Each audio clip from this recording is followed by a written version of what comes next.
Thank you very much for all your comments. And Tommy Thomas says, it's worth keeping in mind that His Holiness the Pope, or what His Holiness the Pope says about Harris and Trump. He says both are killers of life. I'm not sure he quite says that, but he says one is about abortion and the other is about killing migrants. That's what he implies. And his advice to voters is, and this is what he says, vote if you must. No, he says vote. He actually encourages people to vote, but choose the lesser evil. But who is the lesser evil is the unanswered, nuanced question. And of course, that is absolutely right. The Catholic Church's teaching, and it actually addresses this idea of two morally problematic options, a concept that comes from the broader theological understanding of the double effect and proportionality in moral decision-making. And the Catholic Church's teaching on abortion, for example, is unequivocal. It's considered a grave moral evil, and the stance has been reaffirmed in various doctrinal statements, notably Humanae Vitae in 1968, and more recently in Evangelium Vitae in 1995 by John Paul II.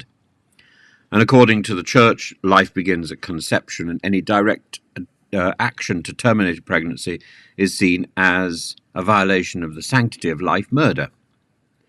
The Humanae Vitae is a strange document that was published in 1968, almost in defiance of the advice that Paul VI had been given by the committees that he had set up. And it explicitly rejects abortion and artificial contraception as morally unacceptable. Evangelium Vitae in 1995 goes further and talks specifically about euthanasia and capital punishment, as well as abortion. And so it's pertinent at the moment as Keir Starmer pushes forward a speedy vote in the House of Commons on end-of-life options, and one thinks particularly of the That's Life presenter, Esther Ranson.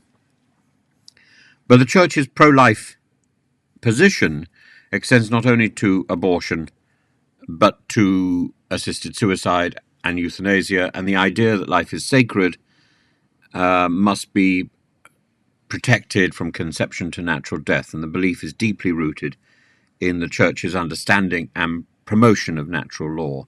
Donald Trump has, during his presidency, aligned himself with pro-life policies, supporting efforts to restrict abortion, including nominating conservative justices to the Supreme Court who could potentially overturn the Roe versus Wade.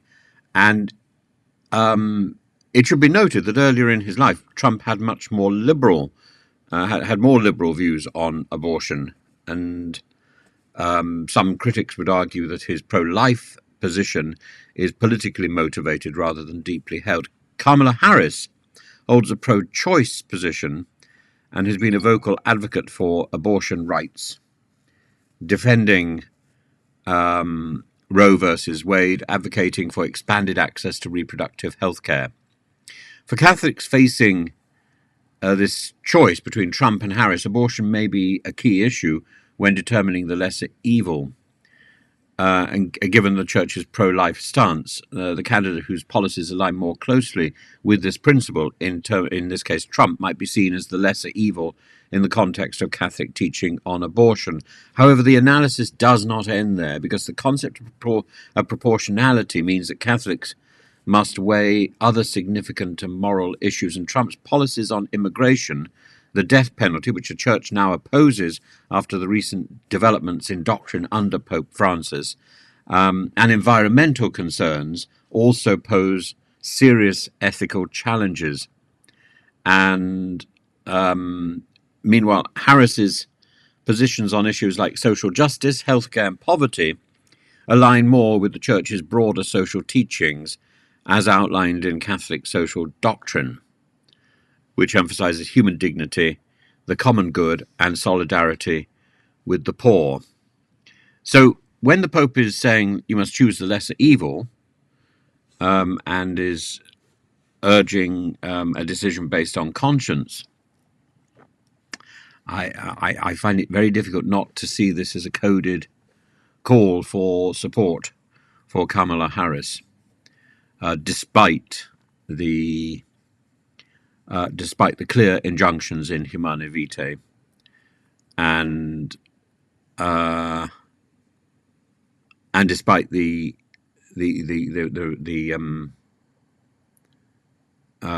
repeated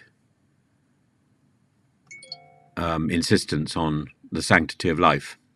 The sanctity of life extends to the sanctity of life for immigrants and for people facing poverty as well, and possibly that possibly is a more important factor. I don't think the Pope's statement is as bland as to say there is a choice. I think simply to say that there is a choice, when the language of the Church suggests that there is no choice, is to indicate that Catholics should probably overlook Trump's support for issues that clearly he's not committed to.